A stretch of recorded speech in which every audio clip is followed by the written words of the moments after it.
I think it's poignant how you have someone from Gloucester, which is famous for the fishermen. You know, I don't know if they still did the Portuguese and the Vietnamese. They'd go out fishing, and I think the perfect storm took place out of there, right? That's right. Yeah. So death is, you know, all around them. And then you go, we also have somebody from Phoenix, Arizona, and that's, you know, so we've got both sides of the spectrum. I mean, the very elite school. But where I come from, I think we had 2 suicides last year. And my question is, do you think we could sort of make people less suicidal by teaching them these things? I mean, I'm all for it, but I don't know. I mean, I come from it's sort of an area that's like, now it's a resort. It used to be a traditional logging town. Now it's becoming a very affluent town. So we've got, you know, both sides of the spectrum. And I know one of the boys that killed himself, he was very affluent, and the other one was pretty wealthy too. And I'm just wondering, you know, that would be a very nice thing if we could use this to help thwart those impulses, which we know are very common in teenagers. You know, now it's becoming, some people are saying it's an epidemic, and I'm just curious as what you feel about all this.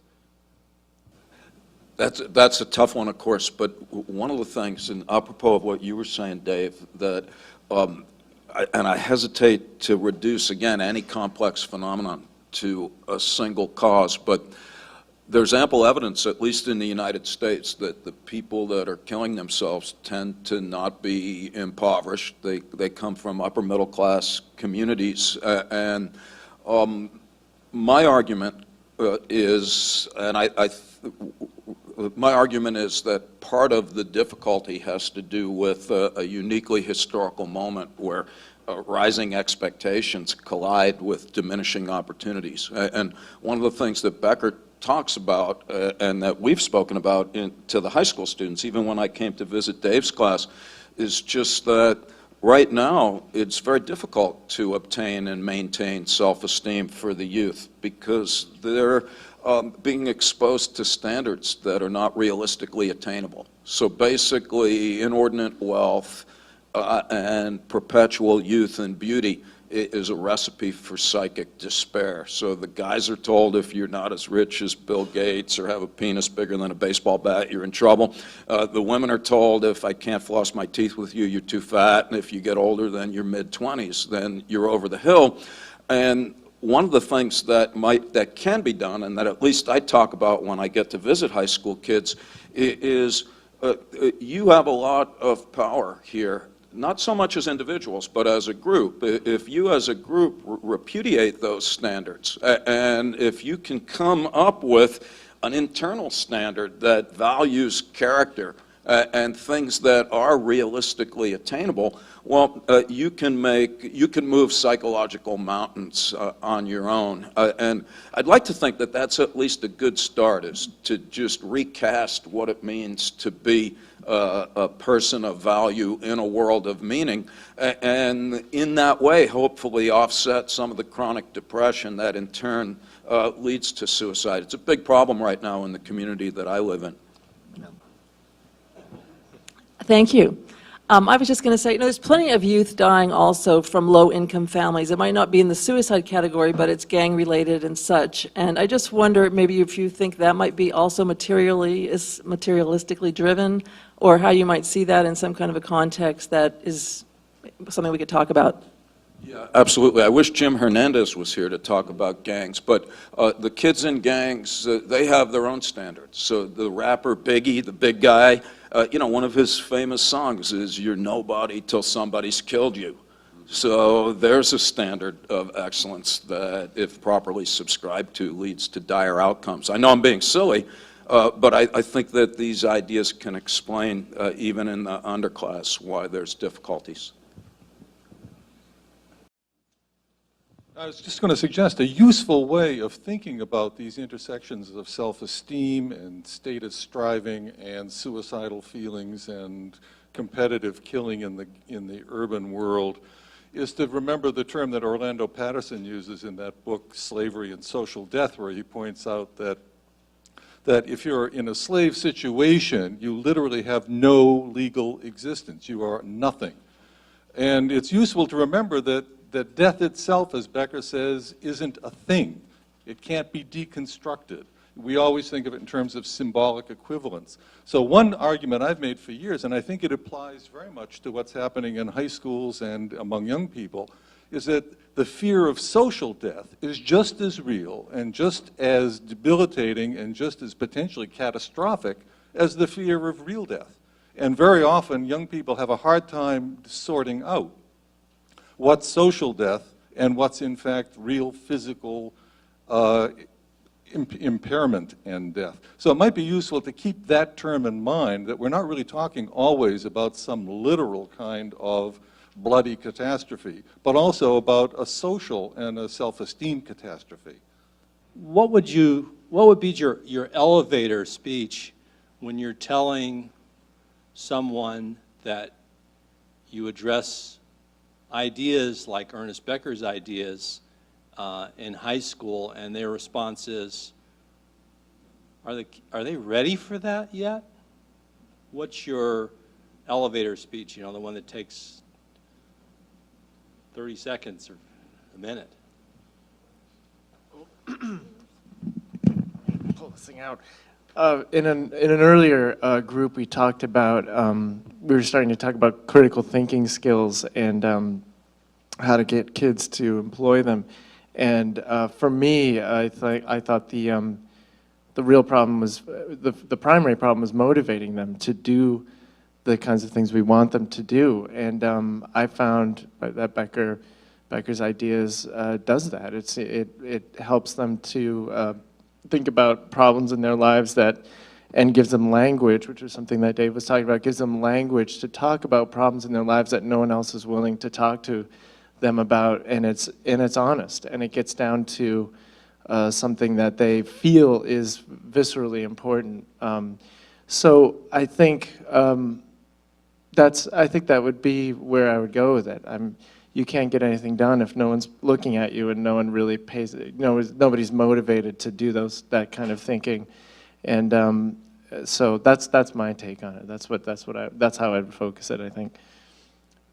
And beyond that, I'd try to appeal to the need to be more interdisciplinary in high schools, which is something that, you know, my high school in particular is interested in, but I don't think they know how to go about it and how that might be interesting to students. So that's my take.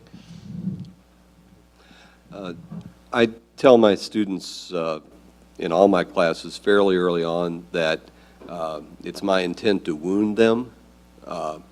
And especially in areas of religion, we tend to approach religion as providing comfort or balm, but another function of religion is to disrupt, and so that's where I'm coming from. But I really don't have to wound them. They're already wounded by virtue of the fact that they're human, so it's simply a matter of making them aware of that, and as you said, I think that they appreciate that. They appreciate the honesty. I also tell them that they're young. They're like the Black Knight in the Holy Grail. You know, I'm invincible. You know, when you're in high school, you feel like you're going to live forever. So it's a good time to begin to work with these ideas and grow with them through your life.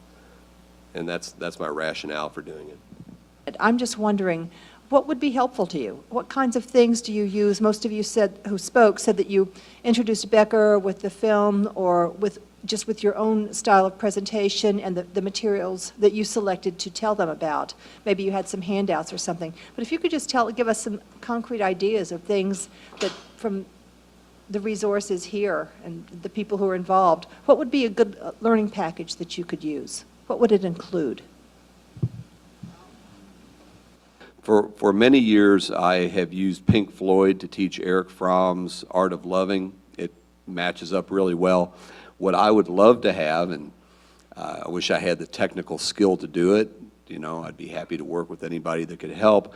I would love to come up with some sort of a good musical PowerPoint or something of Pink Floyd and Ernest Becker, because the themes of alienation and, Kirby, to get to your question, domination. There's a reason why that band speaks so eloquently and directly. People get it right away, just like when they read Becker for the first time.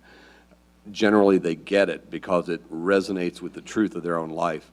So in terms of reaching high school kids and not dumbing them down, waking them up, that's what my booth would be. And then that other question, I'd wake up. I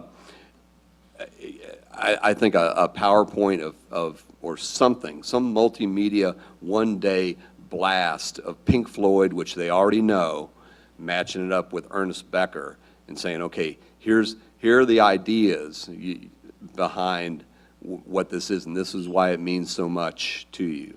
I think that would be a great resource. This, to some extent, may have already been answered, but Merlin's question was what kind of packets, might be useful. Speaking as a high school educator, and you guys have all had experience teaching courses on Becker or using Becker already. So, what kind of packets, or how could I approach, or other high school educators approach, what packets to pull out of Becker or the denial of death? So, you mentioned self-esteem was one, culture. Bill mentioned music. Are there a few other entry points, chapters, sort of themes that just immediately jump out as ways that you modularize it already? Well, I've been talking about creative writing as a way into exploring some of this stuff, in the sense that you have often what I do with the kids is I have them, I set up some ground rules for a creative writing assignment. They'll do it, and they'll come up with some remarkably uniform, kind of formulaic narratives. But then we can talk about those narratives and start to explore some of the kids, some of their limitations or some of their anxieties, and the stuff that comes out in the stories is you can work with that, and the teenagers tend to be more. They have an easier time talking about their characters, which are clearly projections of themselves, than themselves.